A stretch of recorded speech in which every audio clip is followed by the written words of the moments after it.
श्री रामचंद्रम शरणं प्रपद्ये। श्री रामदूतम शरणं प्रपद्ये। आप सभी को, पूरे देश को और पूरी दुनिया को 22 जनवरी के दिन 11 और 12 के बीच श्री धाम अयोध्या में भगवान राम की दिव्य मूर्ति में जो प्राण प्रतिष्ठा होने वाली है, उस मंगल अवसर की पूरी दुनिया को बहुत बहुत बधाई, शुभकामना। सभी को मेरा प्रणाम और जय सिया राम। मैं मुरारी बापू मेरे छोटे से गांव तलगाजरड़ा में हनुमान जी के चरणों में बैठकर, जिस गांव को हम चित्रकूट धाम कहते हैं, जो मेरी जन्मभूमि है, इसी भूमि पर मैंने मेरे परम पूज्य सदगुरु भगवान से रामचरितमानस की चौपाइयों का पान किया। इसी भूमि से मैं आपसे कुछ संवाद करना चाहता हूँ। एक बात तो यह है कि राम भगवान परमात्मा है, ईश्वर है, परम सत्य है, परम तत्व है, परात्पर ब्रह्म है। कोई माने न माने, लेकिन सनातनस्तम पुरुषो मतो में एवं भगवत गीताए दो टूक वचन कहू छे। हे ईश्वर, हे परमात्मा, आप सनातन पुरुष हैं। और सनातन का अर्थ होता है शाश्वत, निरंतर। भगवान राम के बारे में हमारे रामचरितमानस में लिखा है, आदि अंत को जासु न पावा, मति अनुमान निगम असगावा। जिसका आरंभ कब हुआ है और जिसका अंत कब होगा, वो कोई नहीं कह सकता। युगों पहले अथवा तो जो काल हो वेद का, वो इतिहासविदों को और विद्वानों को निर्णय करने दो। लेकिन वेद काल से, यानी वेद के श्लोक से लेकर आखिरी ग्रामीण व्यक्ति लोक तक भगवान राम का अस्तित्व अंत में नेति नेति कह करके गाया गया है। रामो विग्रहवान धर्म, साधु सत्य पराक्रम। राम ब्रह्म है, निराकार है, लेकिन आकार लेकर हमारी भूमि पर आकर हमारे जैसा जीवन जीते जीते भगवान राम परमात्मा ने जो हमें आदर्श बताया है, वो है, शास्त्रों ने कहा, राम क्या है? राम धार्मिक नहीं है, राम स्वयं धर्म है। रामो विग्रहवान धर्म। पहलो धर्म क्या? तो राम, बस बात खत्म हो गई। तो रामो विग्रहवान, धर्म ने जब एक विग्रह धारण करने की इच्छा व्यक्त की, तब धर्म, सनातन धर्म, वैदिक और शाश्वत धर्म भगवान राम के रूप में हमारे भारत की भूमि अयोध्या में प्रकट हुई। तो राम है साक्षात धर्म विग्रह। दूसरा, राम साधु है। मुझे अतीव आनंद होता है कि सर्वधर्ममय राम है। और दूसरा उसका लक्षण है, रामो विग्रहवान धर्म साधु। राम साधु है, और साधु होना मेरी दृष्टि से सबसे ऊंची बात है, बहुत कठिन।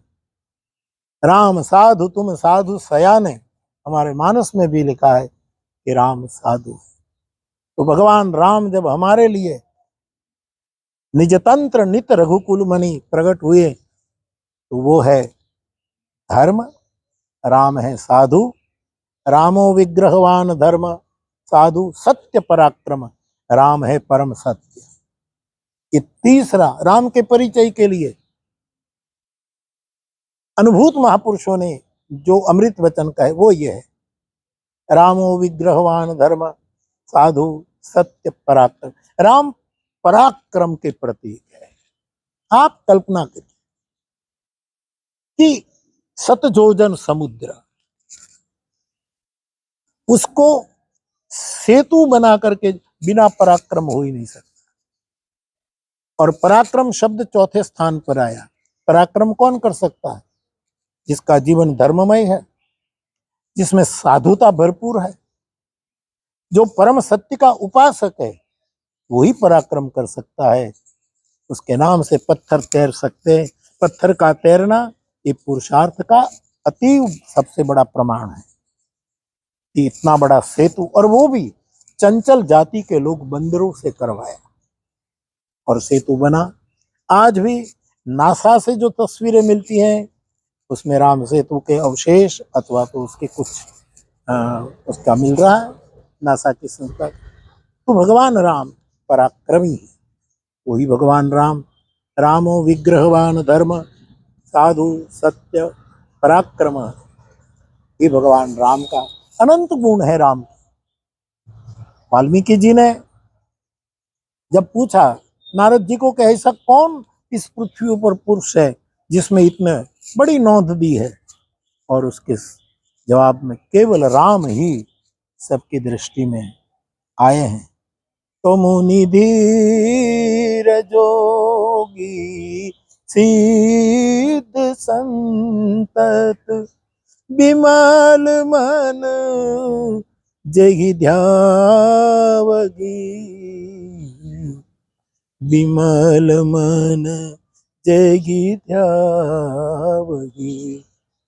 कहिने तिनि गम पुराण गम जासु कीरति गावगी, जासु कीरति गावगी। सोई राम 3 बार कह रहा हूं। सोई राम व्यापक ब्रह्म भुवन निकाय पति माया धनी। सोई राम व्यापक ब्रह्म भुवन निकाय पति माया धनी। अवतरे वो अपने भगत गीत निज तंत्र नीत रघुकुल मणि, निज तंत्र नीत रघुकुल मणि। मुनिधि मुनिधि मुनिधि।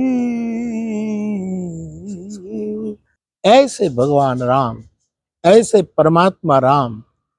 रामचरितमानस में लिखा है, राम सो परमात्मा भवानी। शिव जी कहते हैं कि हे पार्वती, राम परमात्मा, राम भगवान है, राम ईश्वर है। जगत गुरुम च शाश्वतम, राम जगत गुरु है। ऐसा परम तत्व भगवान राम का मंदिर, अयोध्या का इतिहास रामचरितमानस में लिखा है। धन्य अवध जो राम बखानी। जिस नगरी का वर्णन भगवान राम ने स्वयं कहा वो नगरी धन्य है। ये सरजू धन्य है, ये राम जन्मभूमि धन्य है। ये अयोध्या में हनुमान गड्ढी पर विराजित भारतीय सभ्यता का संरक्षक, साधु संत के तुम रखवारे श्री हनुमान जी महाराज विराजमान से हनुमान गड्ढी पर, और जहाँ भगवान राम निवास किया वो कनक भवन भी विराजमान है। और सबसे बड़ा साक्ष्य है युगों से बहती हुई मान सरोवर से निकली हुई, जिसके लिए हम एक सर से निकली है इसलिए जिस प्रवाह को हम सरजू कहते हैं, सरजू नाम सुमंगल मूला, वेद और लोक के बीच में भगवान राम की चेतना का, परम चेतना का प्रवाह बह रहा है। उसी भगवान राम का मंदिर तैयार हो चुका है। 22 जनवरी को 11:20 के समय में, सुबह से लेकर दोपहर तक, कुछ चंद घड़ियों में हमारे देश के यशस्वी प्रधानमंत्री के हाथों से, और कहीं जगत गुरु, कहीं महामंडलेश्वर, कहीं महापुरुष, कहीं महात्मा, साधु, संत, इतने लोग आएंगे। इन सब की उपस्थिति में राम जी मंदिर में, राम भगवान की मूर्ति में प्राण प्रतिष्ठा होने वाली है। तब मैं भी एक साधु के नाते, राम कथा के गायक के नाते, आप सबकी शुभकामनाओं से, मेरे भगवान सदगुरु भगवान की कृपा से, साधु संतों के आशीर्वाद से, लोगों के सद्भाव से, जिस रामचरितमानस की पोथी लेकर मैं दुनिया भर में घूम रहा हूँ, भगवान जब तक बल दे घूमता रहूंगा। उस रामचरितमानस के आधार पर मैं आपसे कहना चाहता हूं कि 500 साढ़े 500 साल बीत गई। जिस दिव्यता का हम दर्शन करने के लिए आतुर थे, वो करीब 550 साल के बाद आई।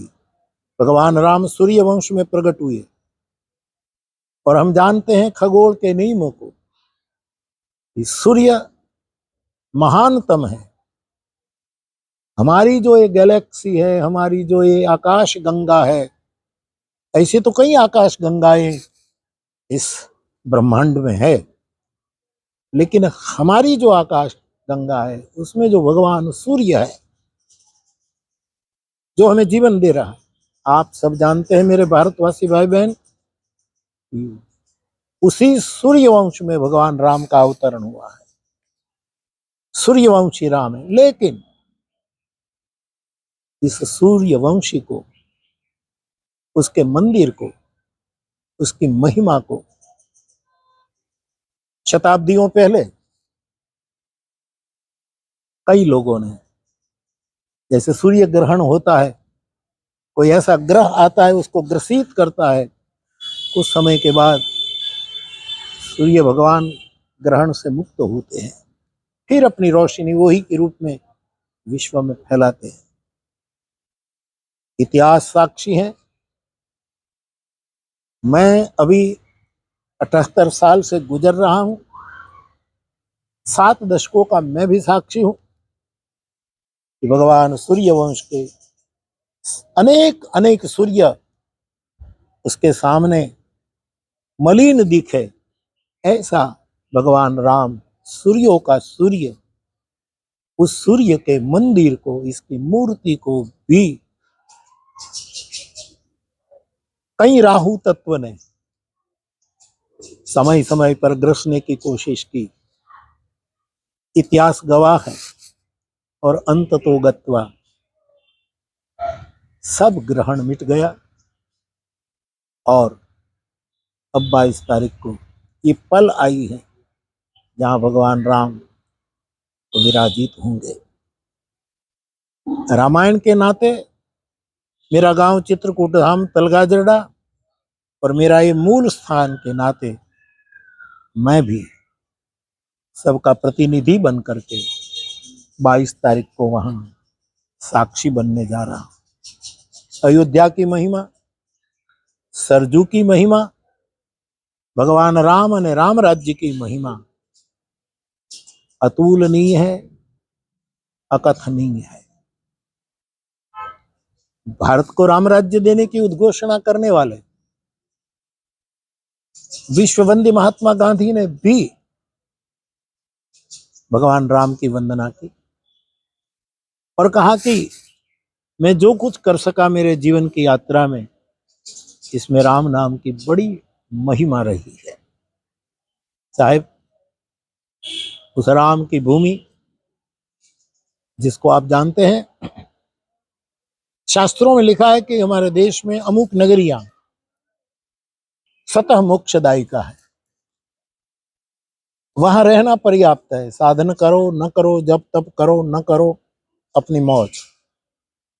लेकिन उस भूमि में रहना, वहां के जलवायु में रहना, जो अपने आप मुक्ति प्रदाता है। ऐसी 7 नगरी हमारी भारत भूमि में मोक्षदायिका मानी गई। इसमें आप जानते ही हैं, फिर भी मैं कहूं, इसमें पहला नाम अयोध्या है। अयोध्या, मथुरा, माया, काशी, कांची, अवंतिका, पूरी, द्वारावतिश्चैव सप्तताम मोक्षदायिका। ये 7 नगरी मोक्ष देने वाली है। तो अयोध्या में जो आदमी निवास करता है, उसको अपने आप मोक्ष मिलता है। मैं गवाह हूं, मेरी राम उपासना के नाते कई बार अयोध्या गया। कितनी बार मैंने वहां 9 दिन की राम कथा गाई है, मुझे अभी स्मरण नहीं। लेकिन मैंने कहा है कि राम जन्मभूमि न्यास के मूल व्यक्ति आदरणीय चंपत राय जी, जो इस कार्य में लगे हुए हैं, उसने स्वयं मुझे निमंत्रण भेजा कि बापू ये जनवरी में प्रतिष्ठा हो जाए। उसके बाद 1 महीने के बाद 24 फरवरी से राम जन्मभूमि न्यास की ओर से अयोध्या में राम कथा का प्रथम अनुष्ठान हो। मेरे लिए बड़ी प्रसन्नता की बात थी। मेरे मन में संकल्प भी था, मैंने जाहिर भी किया था व्यासपीठ से कि भगवान यदि अवसर दे तो ठाकुर विराजमान हो जाएं। उसके बाद जब सबको अनुकूल हो, ऐसे दिनों में मैं एक बार फिर तलगाजड़ी व्यासपीठ लेकर त्रिभुवनीय भगवान राम का गुणगान अयोध्या में करूं। तो 24 फरवरी से फिर मैं जाने वाला हूं 9 दिन के लिए। तो साहब, राम यहाँ कुछ नहीं था तब भी थे, यहाँ सब कुछ है तब भी है। और यहाँ जब प्रलय हो जाएगा, कहते हैं मनवंतरों के बाद जब प्रलय होता है तो अंधेरा और जल के सिवा कुछ नहीं बचता। ये जब जब क्रमानुसार आता है, तब भी जो कोई रहेगा तो ये राम तत्व ही रहेगा। मेरे भाई बहन, राम मंदिर जो हुआ, मैं पहले भी दर्शन करने गया था, बीच में भी गया, कई बार गया हूँ। उसका विकास, उसका विश्रामदायी उत्कर्ष मैंने मेरी तलगाजड़ी आंखों से देखा है। और अतीव प्रसन्नता से मैं आपसे निवेदन कर रहा हूँ। मुझे कोई पूछे कि 550 साल के बाद ये घटना घट रही है। मैंने अभी कहा कि मैंने 7 दायके गंवाए हैं उम्र के।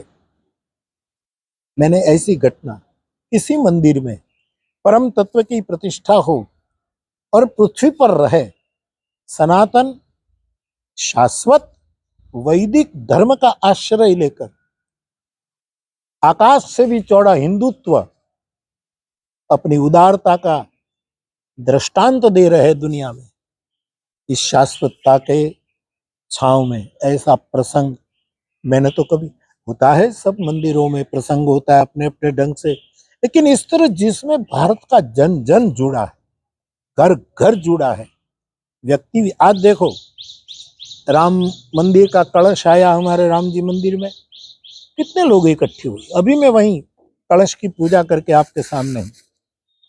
तो जो अयोध्या का राम मंदिर बन चुका है प्रतिष्ठा होने, और अभी ऊपर का सब समय अवधि में पूरा हो जाएगा। तो ये मंदिर के बारे में यदि आप मुझे पूछे तो मैं 3 शब्द यूज करना चाहता हूं।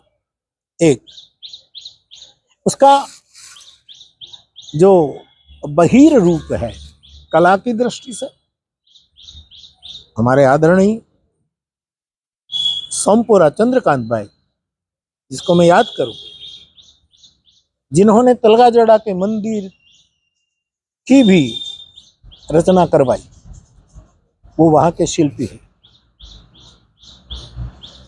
अद्भुत।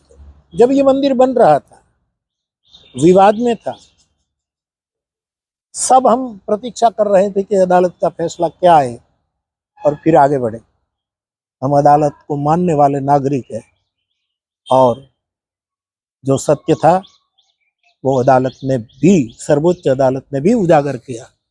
पूरी दुनिया प्रसन्न हुई और आज हम परिणाम का दृष्टा बनने जा रहे। तो मैंने चंद्रकांत भाई को भी कहा था, और उस समय जब नवनिर्माण की बात आई तब जो जिम्मेवार लोग थे उसको भी मैं कहा था कि अब मंदिर का ऐसा प्लान बनाया जाए कि जो वैश्विक हो, स्पर्धा के लिए नहीं, लेकिन लोगों की यहाँ त्रिभुवनीय श्रद्धा जुड़ी हुई है।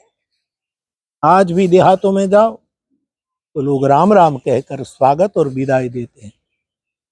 तो ऐसे राम का मंदिर ऐसा हो, और कुछ परिवर्तन किया गया। सोमपुरा जी से भी मैंने बात की।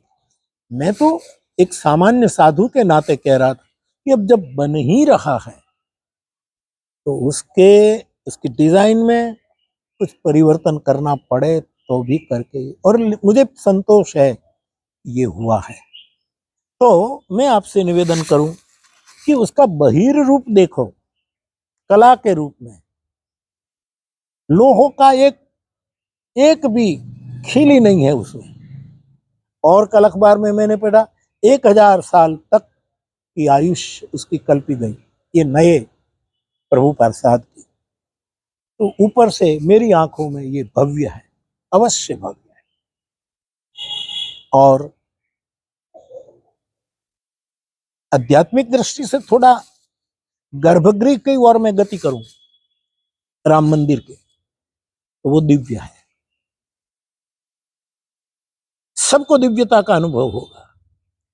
और इससे भी अंदर गहरे बिल्कुल निज मंदिर बालराम जी, और इसका जो स्वरूप, 3 स्वरूप है, इनमें से जो स्वरूप विद्वान लोग पसंद करें और उसकी जो प्रतिष्ठा होगी वहां चरणों तक में जाऊं तो ये सेव्य है। हमारा ये राम मंदिर बहिर रूप से भव्य है, थोड़ा अंदर जाए तो दिव्यता से भरा हुआ है, दिव्य है। और चरणों में रामचंद्रम शरणम प्रपद्ये यदि हम प्रवेश करें तो वो सेव्य भी है। तो मुझे लगता है कि ये भव्यता, ये दिव्यता और सेव्यता, ये 3 परम पवित्र प्रवाहों का संगम, उसका नाम भगवान राम का वैश्विक मंदिर है। मेरे भाई बहन, भगवान राम जब लंका विजय से लौटे, रावण आदि का निर्वाण करके विश्व में नव निर्माण करने के लिए भगवान राम जब लौटे, तब आप जानते हैं कि प्रभु ने जब विमान सरजू के तट पर उतारा और सबसे पहला अयोध्या की मिट्टी को अपने सिर पर लगाया, और प्रसिद्ध वक्तव्य है, जननी जन्मभूमिश्च स्वर्गादपि गरीयसी। अपने जन्म देने वाली माँ और अपनी जन्मभूमि इस स्वर्ग से भी अधिक है। भगवान राम के कुछ वचन है उस समय कि अति प्रिय मोही यहाँ के वासी, अयोध्या के लोग मुझे बहुत प्रिय है। मैं अयोध्या वासियों को बहुत चाहता हूँ। कुछ लोगों ने उस समय में राम के काल में जानकी जी की आलोचना की, राम की आलोचना की, उसको भी उदार चरित राम ने अपने लोक में स्थापित किया। हमारे तुलसीदास जी कहते हैं, ऐसो को उदार जग माही, ऐसा इस दुनिया में कौन उदार होगा राम के समान। तो ऐसे भगवान राम का मंदिर का पहला भाग जहाँ प्रतिष्ठा होगी, ये पूर्णता की ओर है, तब मैं पुनः एक बार इस सत्य प्रेम और करुणा के यज्ञ में आहुति देने वाले जन जन, ऊपर से लेकर आखिरी व्यक्ति तक, इन सबको बहुत बहुत साधुवाद देता हूं। आओ हम सब 22 तारीख को अपने घर में, आज दीपावली है, अपने घर में आज अयोध्या है, ऐसा समझ करके उस महोत्सव का उत्सव मनाएं। एक मुझे खबर नहीं कि आगे का आयोजन क्या है, लेकिन मैं एक विनय ये भी करूं कि व्यवस्था हो गई हो तो प्रणाम, बहुत बहुत धन्यवाद। लेकिन यदि ना हुई हो तो हमने मिलकर भगवान वाल्मीकि रामायण का नाथद्वारा में एक सुंदर स्वरूप में संपादन करवाया है, चारों वेद का भी संपादन करवाया है और रामचरितमानस का भी बृहद ग्रंथ में संपादन करवाया है। वहां योजना आदरणीय चंपत राय जी ने, न्यास के आदरणीय सदस्यों ने की ही होगी, इसका मुझे भरोसा। यदि न हुई हो तो एक साधु के नाते में जरूर प्रार्थना करूं कि नए राम प्रासाद में, नए राम मंदिर में यदि ऐसी जगह हो तो बीच में वेद भगवान की प्रस्थापना हो, एक बाजू वाल्मीकि रामायण की प्रस्थापना हो और एक और मानस की प्रस्थापना हो। ये तीनों की स्थापना मुझे यकीन है कि ये सोचा गया होगा ही, लेकिन यदि न हुआ हो और यदि व्यवस्था करें, चाहें और ये बात ठीक लगे तो एक साधु का विनम्र विनय है कि ये तीनों आकाश के समान हमारे तीनों ग्रंथ, जिस वाल्मीकि जी ने विश्व को प्रथम अनुष्टुप जाति का छंद दिया, जिस वेद ने राम को नेति नेति कहकर अपना मौन धारण कर लिया, और जिस रामचरितमानस में आज जन जन के हृदय में, घर घर में और घट घट में, बिना प्रयास, बिना प्रचार, बिना कोई नेटवर्क बनाए, हर हृदय में, हर मानस में मानस ने निवास किया। ये तीन परम ग्रंथ, परम शास्त्र,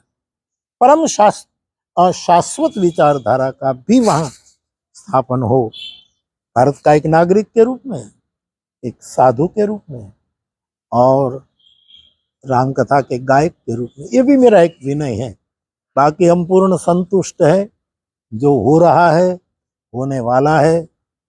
पूरी शह साधुवाद देते हुए, अयोध्या के संतों को प्रणाम करते हुए, हमारे देश के परम पूज्य तमाम आचार्यों को, महामंडलेश्वरों को, प्रसिद्ध अप्रसिद्ध तमाम साधु संतों को, कार्यकरों को, सेवकों को, जिन जिन ने पैसे का ना दान नहीं लेकिन हृदय का दान दिया है इस शाश्वत मंदिर के लिए, इन सभी को भी मैं प्रणाम करता हूँ। श्री रामचंद्रम शरणम प्रपद्ये, श्री रामदूतम शरणम प्रपद्ये। आप सभी को पुनः एक बार प्रणाम। जय सिया राम।